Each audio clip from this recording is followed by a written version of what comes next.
apakah ini sudah waktunya Arteta out? Si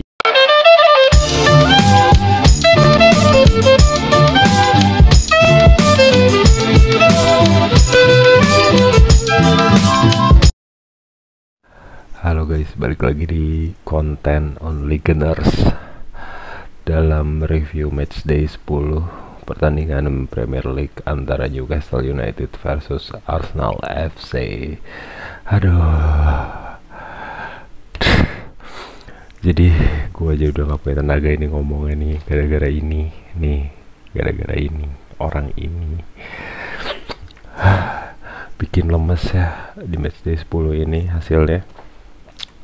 Buat teman-teman yang udah nonton juga atau udah tahu hasilnya, ini video langsung gue buat nggak lama berselang setelah matchday Newcastle United versus Arsenal. Ini bahkan masih berjalan halftime pertandingan Liga Inggris lainnya. Setelah pertandingan Newcastle dan Arsenal masih ada yang gue lihat sih tadi. Manchester City seri lawan Bournemouth kalah lawan Bournemouth 0-1, terus Liverpool masih kalah juga 0-1 lawan Brighton. Oke ya. Jadi langsung aja kita bahas match day 10 ini yang hasilnya sangat bikin lemes, di mana Arsenal kalah 1-0 lawan Newcastle United. Oke. Pertandingan berlangsung di St James Park. Kalau teman-teman yang penasaran, biasanya emang memasuki bulan November tuh kayak hari pahlawannya di Inggris gitu loh. Jadi ada peringatan di badge jersey tim-tim Liga Inggris tuh pakai bunga popi namanya yang warna merah. Itu peringatan hari pahlawan. Gue nggak tahu sebenarnya sejarahnya apa ya, sejarah Inggrisnya, tapi itu reguler diadakan setiap tahun, dan di matchday 10 ini bertepatan sama peringatan itu gitu loh. Jadi para pemain jersey-nya termasuk Arsenal dan Newcastle pada pakai badge bunga popi. Oke. Gue masih dalam speechless sih kalau ini, nggak bisa dibilang kesel. Nggak bisa dibikin kesel sih, kesel, tapi ini lebih ke lemes ya keselnya. Kalau kemarin gue kesel marah-marah, kalau ini kesel lemes sebenarnya. Jadi langsung kita bahas pertandingannya. Jadi langsung mulu, sorry. Jadi matchday ini Arsenal dengan formasi biasa 4-3-3 dengan David Raya di posisi penjaga gawang, duet back terbaik. Udah bisa main bareng lagi. Gabriel ternyata udah sembuh dari cederanya kemarin. Saliba juga udah lepas dari Scores. Jurriën Timber di kiri, di kanan ada Thomas Partey, di tengah double pivot pakai Merino dan Declan Rice di posisi bebas trequartistanya yang isi Leandro Trossard, di kiri Gabriel Martinelli, di kanan Bukayo Saka yang bertindak juga sebagai kapten, dan di ujung tombak sebagai false number 9 adalah Kai Havertz ya. Oke. Pertandingan lawan Newcastle United ntar gue tampilin starting line up-nya Newcastle juga ya. Ada Joe Willock, ex pemain Arsenal yang udah lama nggak kelihatan, akhirnya bisa kelihatan lagi di sini. Bagi yang rindu Joe Willock, tadi nonton pertandingan main dia start jadi inti. Oke, jalannya pertandingan sebenarnya berjalan sangat seru, totally even di dua babak. Di hampir 90 menit Arsenal tuh penguasaan bolanya full kontrol lah, hampir dikatakan full kontrol ya. Cuman memaksimalkan peluangnya nol banget Arsenal tuh, nggak tahu kenapa. Gue langsung aja bahas golnya dicetak oleh Alexander Isak, memanfaatkan umpan crossing silang cantik banget dari Anthony Gordon, disundul sama Isak. Dan buat teman-teman fans Arsenal mungkin pada tahu kalau Isak adalah salah satu target utamanya Mikel Arteta sebenarnya untuk mengisi pos striker ya. Selain banyak kandidat, Sesko yang udah ditawar nggak jadi, Isak salah satu yang diminta Arteta, satu lagi Gyökeres yang jadi rumor, dan Vlahovic yang sebelumnya diminta Arteta tapi nggak tapi nggak kebeli gitu, malah dibeli Juventus duluan. Tapi Alexander Isak ini gue sih, kalau gue pribadi ya, j- karena Arsenal memang sudah sangat butuh kondisinya striker, striker maut gitu, striker yang konsisten, dan harus beli striker. Kalau gue pribadi dari 4 kandidat tersebut, gue pribadi memang lebih serak sama Isak sebenarnya. Pertama, Isak udah teruji di Premier League, dan gaya permainannya sedikit mirip sama campuran antara Nwankwo Kanu dan Thierry Henry sih. Dan yang pasti Isak tuh sangat-sangat efektif banget. Dia jarang pegang bola, tapi sekalinya pegang bola tuh sangat berbahaya, kayak yang tadi pertandingan ini gitu terjadi. Dia nggak banyak melakukan shoot on goal segala macam. Itu satu shoot on goalnya dari Newcastle langsung berbuah gol. Itu aja udah di babak pertama tadi. Kalau jalannya pertandingan, gue udah bilang tadi, full kontrol banget. Lini tengah, lini belakang Arsenal hampir bisa dibilang safety ya sepanjang babak 1-2 malah. Tapi khusus di babak 1 nyerang terus, cuman ada beberapa PR sih yang harus diperbaiki sebenarnya sama pemain Arsenal. Salah satunya Martinelli tuh gue udah sebut berkali-kali ya, tapi Martinelli tuh benar-benar nggak bisa jadi pembeda ketika Arsenal buntu gitu loh. Dan dia tuh udah di level ini, udah berapa tahun dia di Arsenal, dari zaman Unai Emery juga udah di Arsenal kan. Dia tuh udah bukan di tahap yang kayak coba-coba pemain junior lagi gitu loh, jadi bisa dimaklumi kesalahannya segala macem. Misalnya yang main Lewis Kelly atau Ethan Nwaneri masih make sense lah untuk dibilang kurang pengalaman, tapi gue rasa Martinelli di level dan usianya sekarang, di pengalaman yang sekarang, udah nggak bisa lagi tuh dribbling nunduk terus kerebut bola itu. Dan di pertandingan ini sering banget ketika ruang kosong dikasih ke dia, itu bolanya hilang di ujung itu berkali-kali, dan itu sangat frustasi. Jadi nggak ada ini loh, nggak ada variasi serangan. Kalau Bukayo Saka dikasih bola di kanan, dia tuh either masih bisa lolos dapat corner atau dioper lagi sih, tapi bolanya nggak hilang. Kalau ini Martinelli hampir hilang banget gitu loh. Lalu satu hal yang pengen gue bahas, Arsenal, gue nggak ini ya, gue nggak ngerti sama Arteta kenapa dia masih mainin Thomas Partey di posisi bek kanan, sementara Ben White ada, Timber ada, Zinchenko bisa main di kiri. Mungkin emang Partey sempat bagus atau beberapa kali dicoba works main di posisi invert fullback kanan, tapi efeknya adalah ketika serangan balik capek bos, karena dia emang bukan fullback. Partey itu pemain-pemain yang jadi invert fullback tuh hendaknya emang yang posisi awalnya fullback terus punya kemampuan ke tengah, bukan pemain tengah dipaksain ke jadi back. Itu sih menurut gue yang gue heran. Emang sih di beberapa pertandingan works, tapi kayaknya di pertandingan kayak tadi Arsenal lebih butuh 2 fullback murni, either Ben White atau Zinchenko main dari awal kayak pertandingan sebelumnya lawan Preston gitu loh. Tadi itu sangat-sangat frustrating banget. Dan kemudian di babak kedua, Arteta mencoba memasukkan beberapa pemain ya, 5 malah.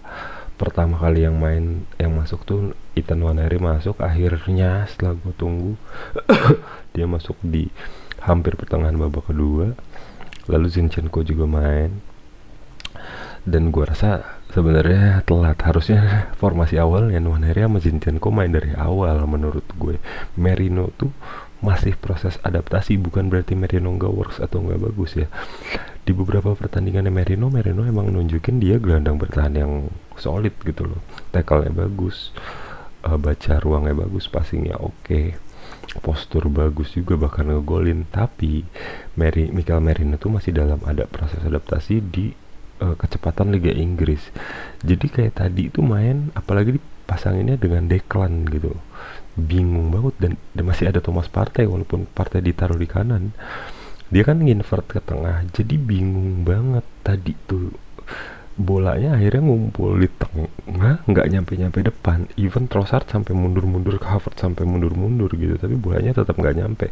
Masalahnya gini, Declan Merino tuh bukan tipe gelandang yang apa namanya, jago dribbling, bisa dribbling, tapi bukan tipe gelandang jago dribbling kayak Odegaard, Smith Rowe, atau Iniesta, atau Xavi Hernandez, atau Pedri yang sekarang, atau mungkin Bruno Fernandes di Manchester United, atau Cole Palmer di Chelsea.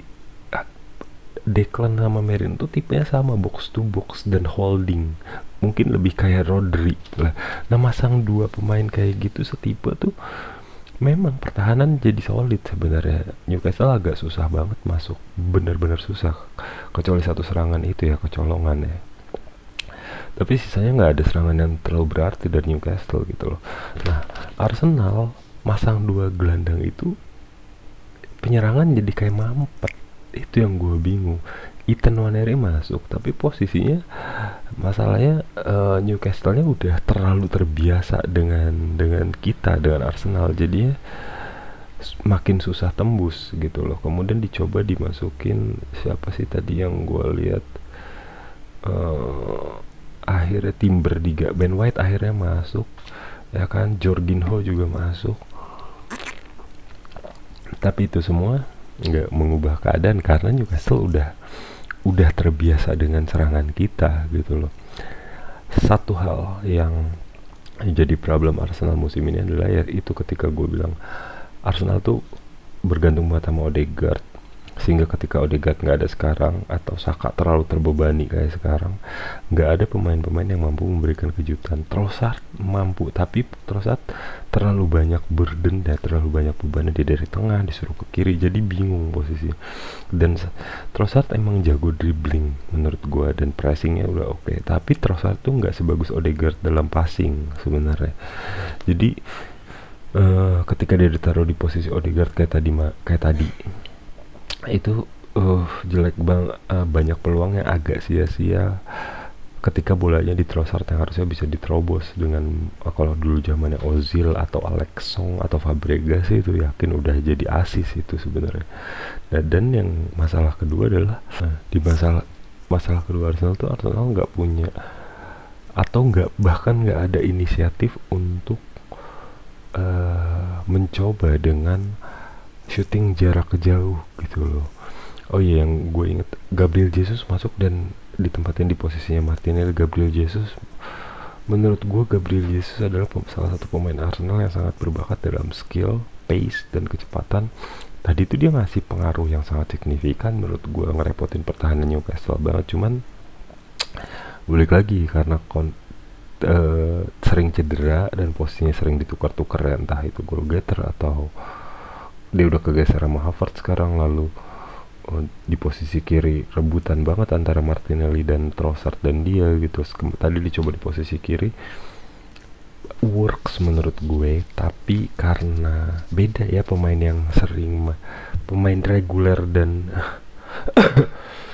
dan yang tidak reguler, jam terbangnya tuh memang beda. Bukan berarti jelek kualitasnya, cuman hawanya jadi beda banget gitu loh. Jadi sayang banget Gabriel Jesus. Dan ada satu peluang emas terakhir di menit injury time 90+5, umpan silang yang harusnya bisa disundul sih sama kayak Havertz sama Declan Rice, tapi nggak jadi gol. Jadi Arsenal akhirnya pulang dengan skor 1-0, kalah. Ini kekalahan kedua Arsenal di Liga Premier. Ketika pertandingan ini terjadi, posisinya udah jauh sama Manchester City, 18-23, udah beda 5 poin gitu.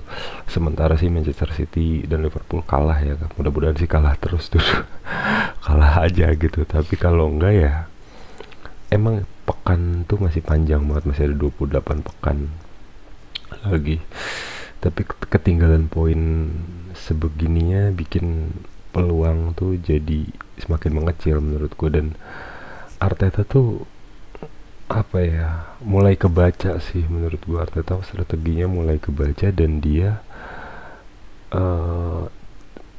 cenderung kaku ya. Kalau pertahanan sebenarnya Arsenal termasuk yang tersolid gitu loh. Cuman yang jadi masalah Arsenal sekarang tuh udah bukan pertahanan lagi. Even gol tadi Newcastle tuh bukan karena pertahanan jelek, itu mau masih make sense lah. Pertahanannya misalnya kecolongan kayak tadi, tapi kalau tengah sama depannya bisa bikin banyak gol atau bisa memecah kebuntuan, itu lain cerita. Ini tuh nggak ada Odegaard, bener-bener nggak ada lagi yang bisa diandelin gitu loh. Jadi Ethan Nwaneri sih gue berharap ya, cuman akhirnya gue mengakui Arsenal rindu Odegaard, dan gue termasuk salah satu fans Arsenal yang masih menyesalkan dilepasnya Emil Smith Rowe ke Fulham menurut gue, karena Smith Rowe tuh benar-benar kurang jam terbang pembuktian gitu loh. Karena ketika di Fulham kayak sekarang, dia terbukti moncer. Kemarin-kemarin tuh emang sering cedera, tapi ketika nggak cedera nggak dikasih kesempatan juga untuk kompetisi sama Odegaard. Oleh Arteta nggak dikasih kesempatan itu, ngisi posisi itu, jadi dia memilih untuk hangkang. Jadi ya begitulah hasil match day 10 antara Newcastle United versus Arsenal. Gue nggak bisa bahas lebih panjang ya, karena lemes gitu loh. Ini baru pertandingan yang bikin kesal tapi lemes gitu. Biasanya gue marah-marah kalau kesel, karena Newcastle sebenarnya Eddie Howe udah mulai paten lah di musim pertamanya, dia bisa bikin Newcastle masuk Liga Champions. Tapi dengan pemain yang sama dia tidak terlalu konsisten juga gitu loh sebenarnya. Di 2 musim terakhir biasa aja mainnya, nggak sengeri di musim pertamanya Eddie Howe yang pas bawa Newcastle ke Liga Champions. Jadi tadi itu murni kekurang kreatifan dan determinasi dari Arsenal sehingga Arsenal kalah sih. Jadi untuk para Gunners, apakah ini sudah waktunya Arteta out? See you in the next video.